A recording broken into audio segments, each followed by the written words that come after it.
It does not have the luxury of letting these disagreements prevent needed bipartisan progress on other fronts. While the House has been missing in action on the longest spring break in human history, the Senate has been conducting the people's business alone. We've confirmed nominees. We've conducted critical oversight. We've passed historic legislation for our national parks and public lands. And we've kept a close watch on the bad actors abroad who would love nothing more than to take advantage of a distracted and divided United States.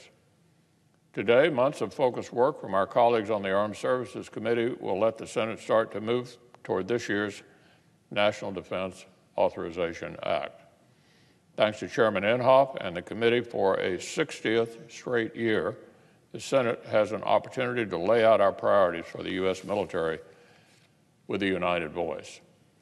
Chairman Inhofe and Ranking Member Reid guided a collaborative bipartisan process. The committee considered 391 amendments and reported out their final bill on a nearly unanimous basis.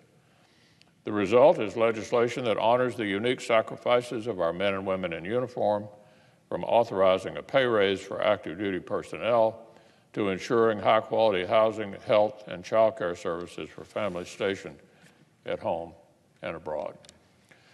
Their product will help ensure our military continues to attract the next generation of warfighters and leaders, and that those men and women will have cutting-edge equipment and tools to face off with competitors and defend our security and our interests around the world. In just the last several weeks, China has grown even bolder in its supposed enforcement of disputed waters and picked deadly fights with the world's largest democracy in the Himalayas. Russia has deployed aircraft to within eyesight of U.S. airspace and has kept testing the free world's tolerance for cyber attacks. North Korea has threatened a new round of the Korean War. Iran continues to flout international agreements and fuel instability throughout its region. And terrorists prey on the instability to advance their own extreme violence. Clearly, those who mean us harm will not wait for America's domestic challenges to fade away. And they certainly will not wait for the United States to quit bickering.